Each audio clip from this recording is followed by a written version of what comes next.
you're on a team and you notice that something's off. Tactically, strategically, emotionally, culturally, you notice it. Other people on your team notice it. They really aren't going to do anything about it. So what do? I love this topic. I think it's relevant to all of us. It makes me think about the coaches that I've had. How can I support you without doing it for you? Is the impact, what are you seeing as the effect of that behavior? When you interrupt, what happens? The right approach is the big coaching model: behavior, impact, and guidance. These are the steps that we're going to follow in a coaching intervention to help someone go from problem state to hopefully resolution, long-term buy-in, and a durable change. We're relational, social creatures. Connect before you coach. You're on a team and something's happening that's not culturally or competitively aligned with the organization. It's your responsibility to jump in, as we said. How do you do that? 3 steps: behavior, impact, and guidance. We all need good coaches to help us along the way. You're listening to The Leader Factor, a podcast where we take leadership principles and distill them into actionable behaviors, shareable frameworks, and scalable initiatives. Here are your hosts, Tim and Junior.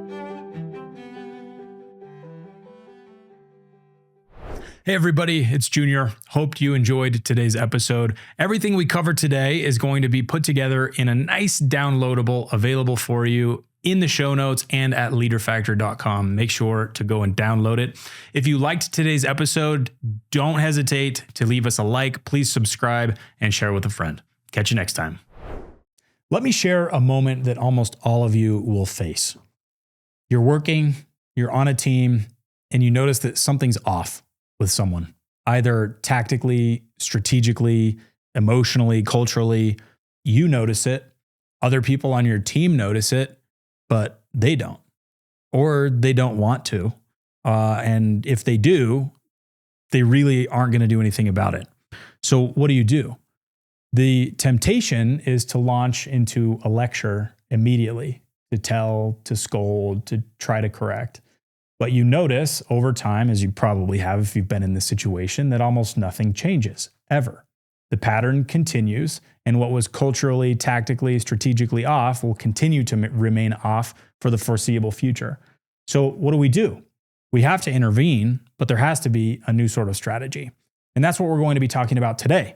So in the next 30 minutes or so, 30 minutes if our producers have anything to say about it, 2 hours if I do. Yeah.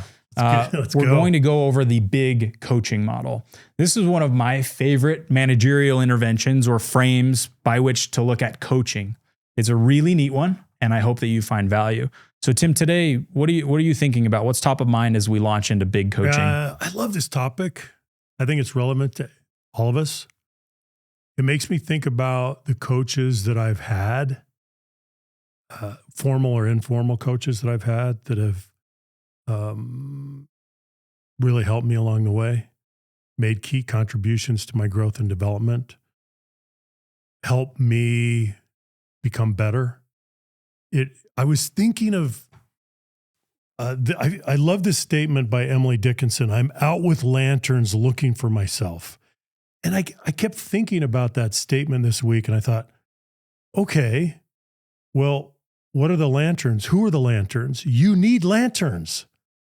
Typically, or I would say that most of the time the lanterns are your coaches. They're the people that can actually give you helpful guidance along the way. So I'm out with lanterns looking for myself. Your coaches are your lanterns. That's the way I've been thinking about it this week. We all need good coaches to help us along the way. Yeah. It's funny that you mentioned that. I was reading a book last night by Atul Gawande. I don't know if that's how you say his name, but it's on being mortal. He was talking about Emily Dickinson, how she stayed in her childhood home caring for her aging parents for so many years. And so I half wonder, this is maybe a little bit off topic, but I wonder how many lanterns she really had, right? She became more and more reclusive as the years went on. And I wonder if some of the difficulty, I won't want to say misery, but of Emily Dickinson's life's attributable to not having as many lanterns as she might have had? That's a very interesting question. Okay, let's get into the situation. As a leader, you have responsibility to meet certain objectives. And one of the first things we have to acknowledge is that you can't do it by yourself. Business is not a solo pursuit. 99 times out of 100, you have to have team. It is you a have team to have sport. other people with complementary skills working toward the same objective. So that's the first bridge we have to cross if any of this is going to make sense, is you cannot do it by yourself. A lot of people seem to not understand that very well, though. That's true. They kind of think, or they act as if it's a solo sport, as if you can fly solo. But that doesn't work. The interdependencies are everywhere. So if you're a leader and you have direct reports, then the responsibility to meet the goal is your responsibility.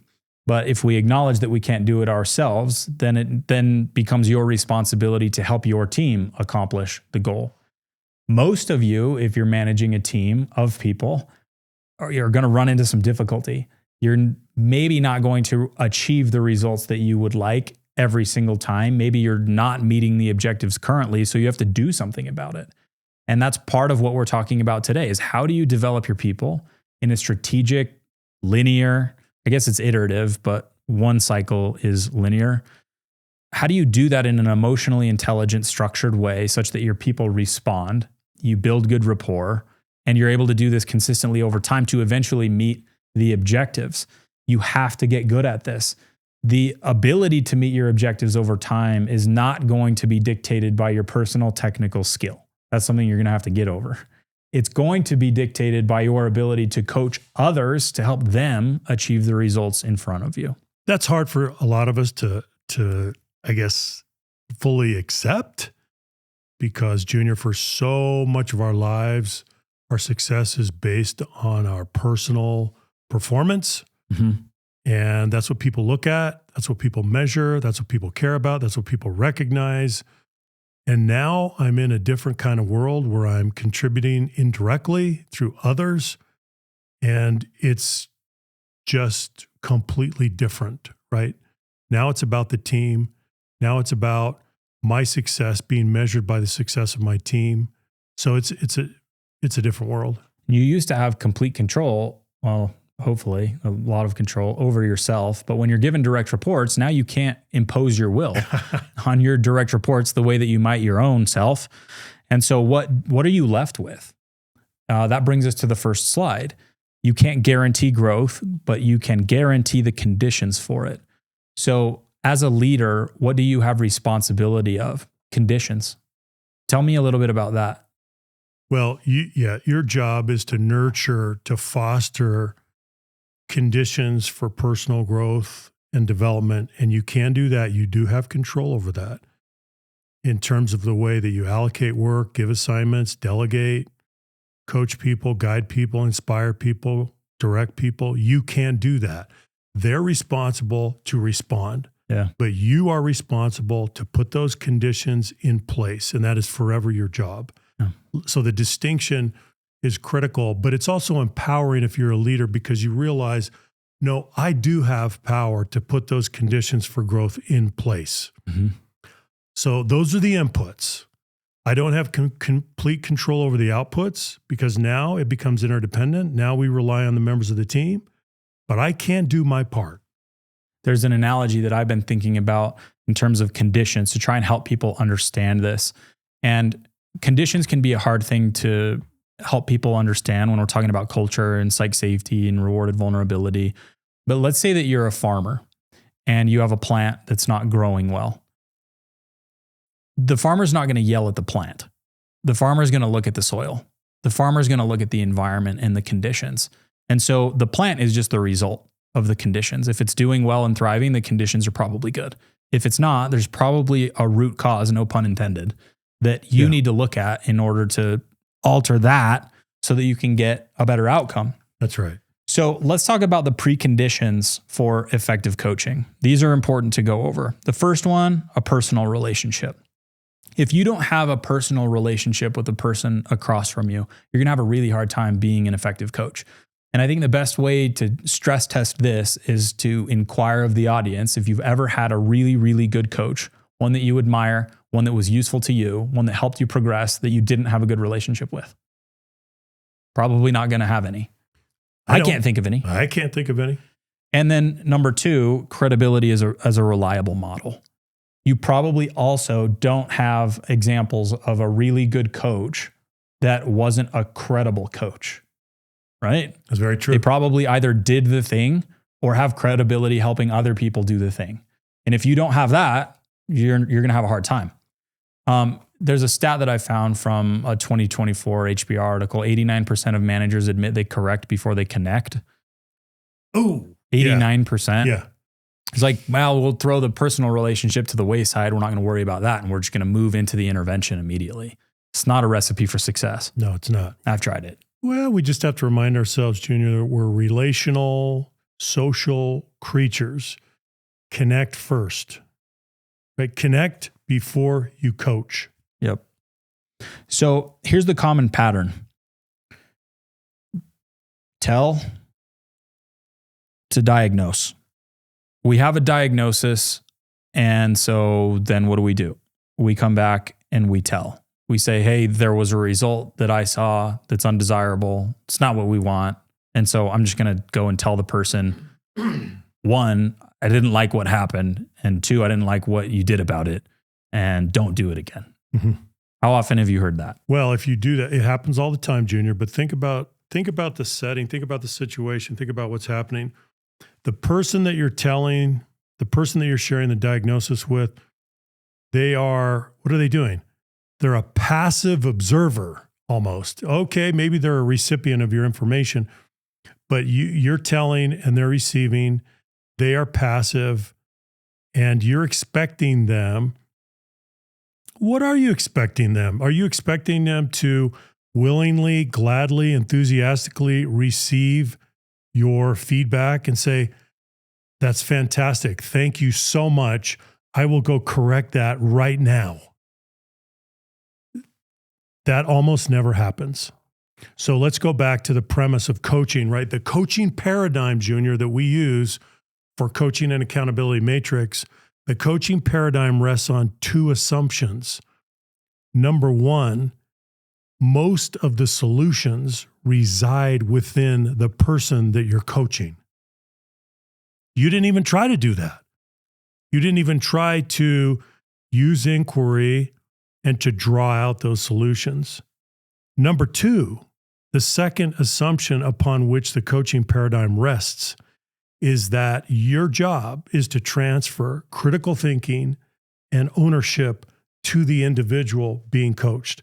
So if you rush right in, you do a diagnosis and you rush right in and you tell, you have essentially blown up the coaching paradigm that rests on those 2 assumptions. What kind of success can you possibly expect? Maybe in a rare instance, there will be an individual that in spite of your approach will say, thank you so very much. I'm going to go act on that right away, and I'm going to correct that. But that almost never happens. No. Well, how do we find ourselves in that situation? The organization has cultural goals, it has competitive goals, and then you have humans. Those humans are not always going to behave in a way that's aligned culturally and competitively with what the organization's trying to do. And so when there's dissonance, and that can happen for a variety of reasons. It could be an effort issue. It could be a cognitive bias. It could be some lapse in judgment. There are a million things that could go wrong. But when those million things go wrong, that's what creates this problem. Is we see the thing go wrong, we diagnose it, and then we tell them about it. Mm-hmm. And then the problem perpetuates. Right. What are we skipping when we go just to tell? We're skipping ownership. We're not having a conversation. We're not creating emotional buy-in, and we're not inciting self-awareness. Those are all the things that have to happen in order to get a change on the other side that's durable. You might get some compliance for 2 minutes if you just yell at somebody and say, hey, this is not the way we do it here. I need you to go do this. You won't build the muscle and the coaching cadence that will allow you to do that in the future when the next thing comes up. Yeah. I want to make another distinction though, because I see two groups of managers that use this really failed approach. The first group, it's no surprise, it's the managers that use fear and intimidation, right? It's command and control. And so they are controlling the situation. They are muscling. They are inducing fear. Okay, no surprise. That's been with us a long time. But here's the other camp. The other camp of leaders are people who are well-intentioned, benevolent, paternalistic leaders and managers. They love their people. They want their people to succeed. They want them to grow, but they use the same approach. They become very paternalistic. They are telling. They are turning their direct reports into passive observers, and yet their intent is good. So we need the right intent, but we also need the right approach. You got to put the two together. Here's the right approach. The right approach is the big coaching model. The big coaching model is an acronym, stands for behavior, impact, and guidance. These are the steps that we're going to follow in a coaching intervention to help someone go from problem state to hopefully resolution, long-term buy-in, and a durable change. If we come down to this next slide, you'll see a little bit about what I mean. Inside behavior, we're trying to help the person take ownership for what happened. We're trying to understand what happened. What did you do?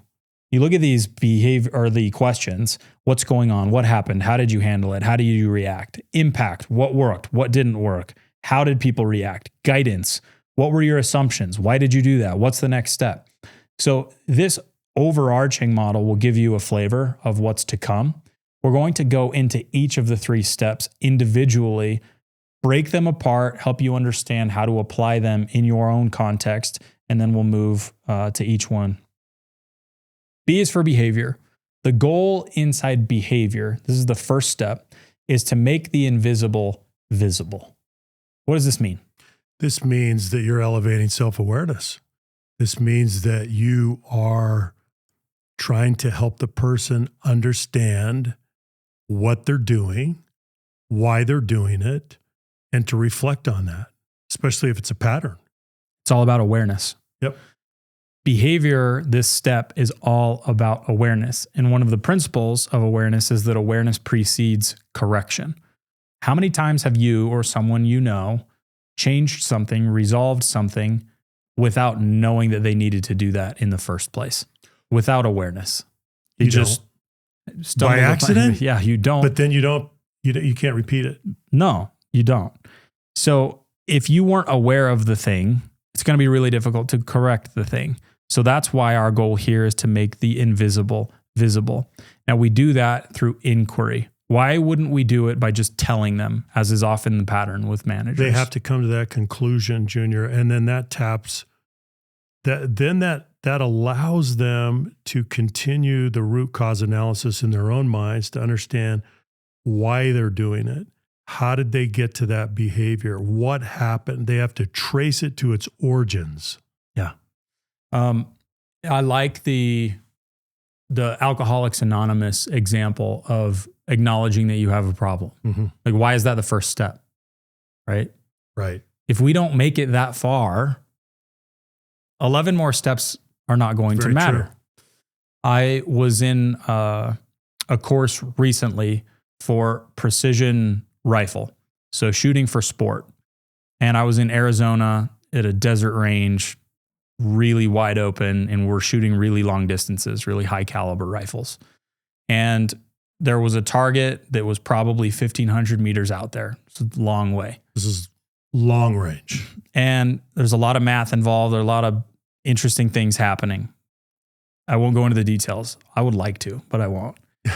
The long story short is that I missed one of these targets, and the instructor asked me, were you stable? And stability is paramount when you're shooting distances like that. if you're not stable, it's highly unlikely that you're going to hit what you're aiming at. That stability is attributable to your stance, where your rifle is, how it's set up. And I said, yes, I was stable. I was stable. And he said, were you really? I said, yeah. And he said, well, check this out. And he had videoed me. Oh, right. And sure enough, I watched the video back and I wasn't stable. I was in a poor position. And I was trying to force a position that really wasn't working instead of taking the time to come back out, reestablish, and get into a good position.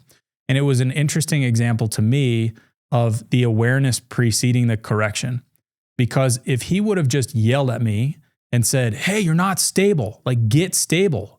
I'm like, I think I am. Like, what are you saying? And there would be a tendency to resist that. For sure. You get defensive. Yeah. Like I am. Yeah. Right. But when he said, first he asked, right? So he knew where I was at. Oh, well, this guy thinks he's doing it right. Well, okay. Well, here. So he took the right approach. Yeah. And let's give him some evidence. Yeah. Right. Just a replay. And it was completely well-intentioned. Right.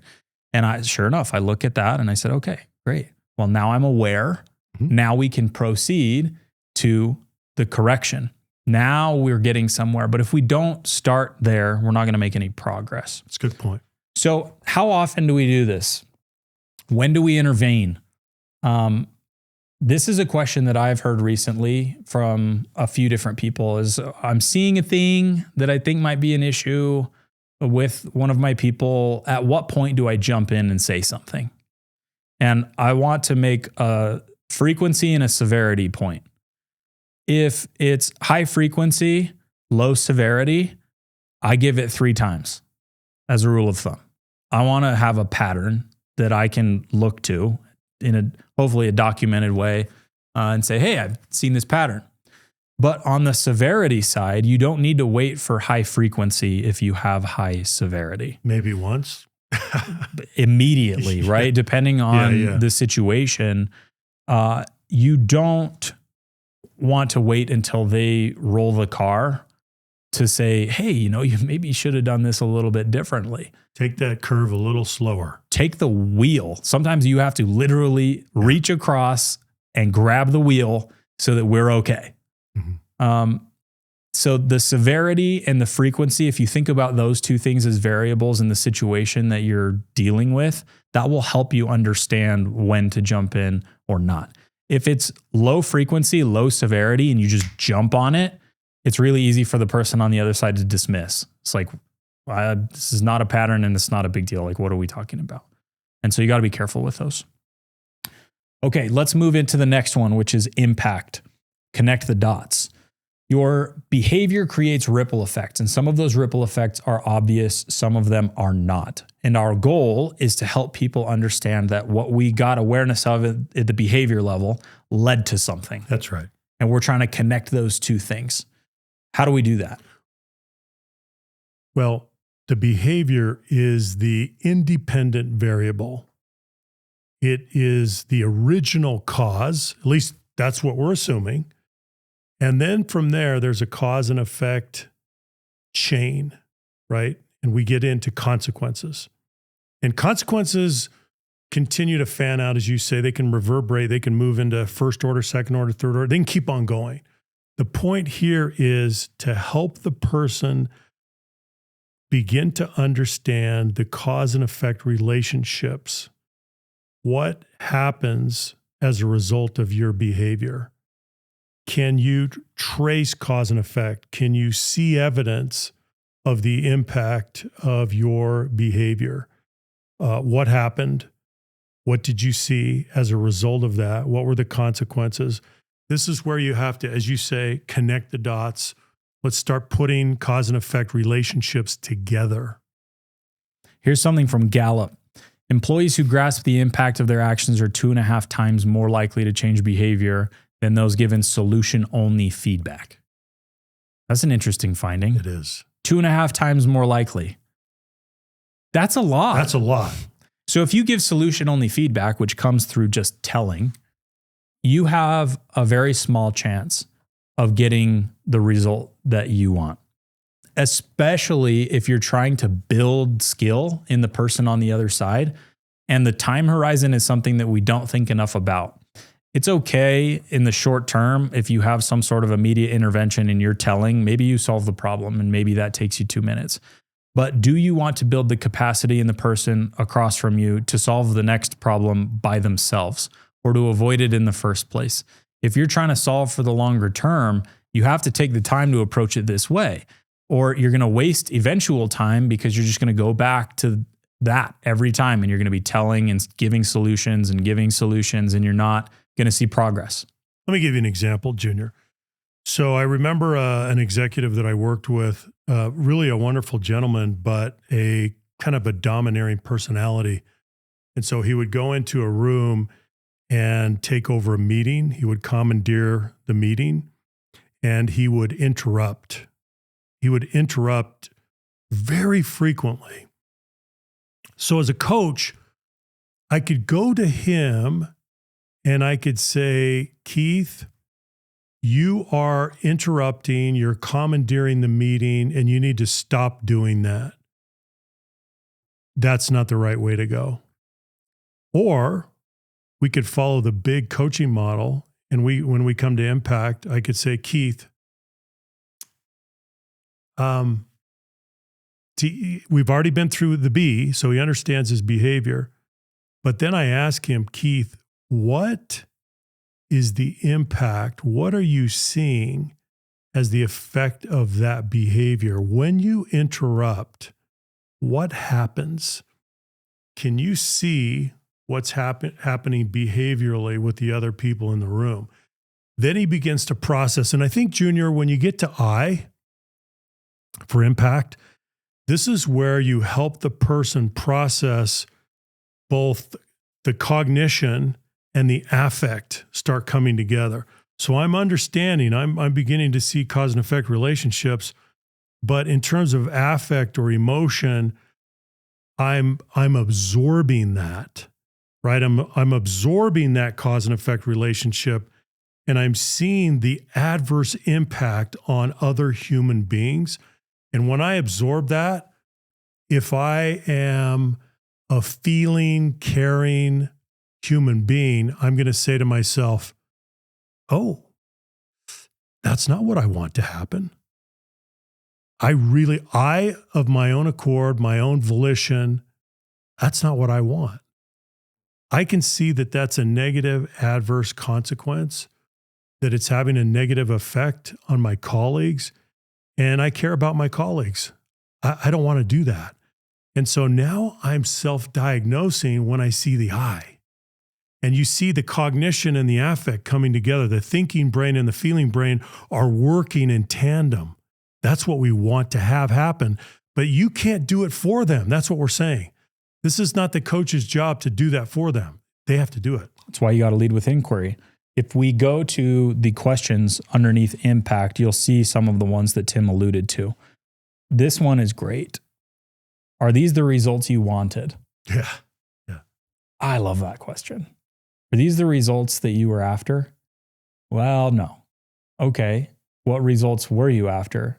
And then what's the problem, right? What are the consequences? How do people feel? What do people think? What did you learn? How did you feel about it? These are wonderful questions that help people trace impact. So what's happening, Junior, as you're asking these questions is it's almost like two strands of thread. And the one is the critical thinking and the other is the ownership. And they start weaving together. And that's when we get some incredible results. Well, it's when it becomes synergistic between you and the coachee, because you get better leverage because you don't have to spend as much time and energy, and they become more skilled. It's better for everyone. It is. So it takes a little bit of time up front, but if you follow the formula, you're going to get good results. So let's go to the G. What is the G in big? The G in big is guidance. The goal here is to transfer ownership.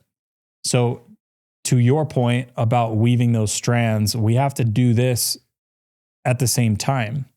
If we're taking ownership for the results for the person, that's not going to work. We have to help them do it of their own accord. So how could we do this poorly? Maybe we ask that question. How could we guarantee failure by not transferring ownership? what might we do? What does that behavior look like? I think this one's pretty obvious, Junior. You jump in and you give the guidance. And this is what we're not trying to do. Yes, we need guidance, but where does the guidance come from? Let's go back to one of the key assumptions for the coaching paradigm. Most solutions reside within the person being coached. So you're trying to help them find the solution and give themselves the guidance that is required in the situation. We don't want it to come from you, if at all possible. That's not what we're looking for. And when you draw them out, when they come to their own conclusions, when they can see what they need to do, that's when ownership really transfers, and that's when we get a durable solution. Yeah. I fall into this trap really often. Yesterday, someone in my personal network, a young man, reached out and had some questions about college and career. And what I found, I literally said this in our conversation, and I walked it back literally in our conversation. He had posed some question, and I said, here's what I'd do. And then I stopped. You caught yourself. I caught myself, and I said, I'm not going to tell you what I would do. Let's talk about what you might do. Because Good. It's so easy for me in that scenario. Like, I can see the forest from the trees, and it seems obvious to me what I would do. Do this, right? You're telling me these are the goals, these are the aspirations, and we're, trying to massage the situation to get this result. This, right? And for a variety of reasons. One, because I'm genuinely trying to be helpful, and I feel confident that my proposition would work. So it's coming from a place of good intent. Two, I'm ready to be done and move on to the next task. Yeah. So let me just give it to you, because I can't be here all day. So many incentives to jump in. Oh my gosh. And so you can see how we fall into that as managers, even if we're well-intentioned. And it takes some real discipline to hold back and try to transfer that to the other person. What do you think? Okay, what do you think would happen? Okay, and work it that way. Dying to jump in. Dying. This is so hard for me. So if we go back to the guidance questions, what needs to happen now? I love this one. That's one of my favorite. What surprised you? What's the next step? What will you do in the future? How will you hold yourself accountable? Those are the types of questions that help the person do the guidance for themselves. Here are some other questions. How will you know it worked? How can I support you without doing it for you? Oh, what a beautiful question. How will you hold yourself to that? And then don't fill the space. Let silence just be there and let them do the work. Not easy. No, it's not easy. I think, so you can see from all of this, Junior, that great coaching requires quite a bit of discipline, quite a bit of practice, and quite a bit of real-time awareness, so that you don't jump in and say, well, here's what I would do. Yeah. What happens if we skip steps? I like looking at the failure patterns. If we don't get to behavior, what are we doing? We're coaching a phantom. We're coaching a version of the person that doesn't exist. If they don't acknowledge reality for what it is, then you're coaching someone who you think is in reality, but is in a different reality. And maybe theirs is more closely aligned if you find yourself doing this all the time. But that's an important point. If you don't make it there, you're not actually coaching the real person with the real issue. You're coaching a figment of your imagination that you think is going to take your feedback and run with it. And that may stroke the ego. Yeah. If you jump in that way. And it might take a lot less time. It probably will take less time, but it won't solve the problem. If you skip impact, then they don't see a reason to change. Like, yeah, I acknowledge the behavior, but they're not connecting the dots to the consequence. I'm not seeing the result. Yeah. Well, then we have a problem. There's not going to be motivation. You're not going to see the causal effect, and that will break. Then in guidance, if we skip guidance, what's happening? You become the crutch. You become the solution. And we don't want that, because then we breed learned helplessness. in the person on the other side. If I would have jumped right in and followed through with my suggestion and advice to this young man, less likely that he goes and figures it out for himself, more likely that he comes and asks me the next question, and we get into that cycle of he's asking and I'm answering, and then I feel like I have to give answers, and so I do, and maybe they're not good ones, and we get into this cycle. Okay, let's wrap up. What does the big coaching model help you do? See behavior clearly, understand impact honestly, and transfer guidance responsibly. Those are the three things that we need to do. So back to the original setup, if you're on a team and something's happening that's not culturally or competitively aligned with the organization, it's your responsibility to jump in, as we said, because it's a team effort. It's your job. How do you do that? 3 steps: behavior, impact, and guidance. You're going to do that through inquiry using all of the questions that we talked about in each of those categories for big. What's on your mind as we wrap up, Tim? Junior, I started with the Dickinson statement. I'm out with lanterns looking for myself. But I think what we've established through this conversation is that, yes, we do need lanterns. We need good coaches. But the caveat is people want and need to answer their own questions and solve their own problems. And they need to come to their own durable solutions. And most of the time, as I've said twice already, those solutions reside within them. We've got to draw those out. If I were to say just one thing to wrap up, if you don't remember anything from this episode, it would just be to ask more questions. I keep coming back to that in a lot of the episodes that we do. Is asking questions helps transfer all of the things we're trying to transfer. And the opposite is true. If you just tell, you're taking away the autonomy of the other person. You're assuming competence, you're assuming knowledge, and that may not be a good assumption. So we hope that this was valuable for you. If it was, please leave us a like, subscribe, and share with a friend. If you think that there's someone who might find value in this content, be sure to send them a link. With that, we will see you in the next episode. Take care, everybody. Bye-bye.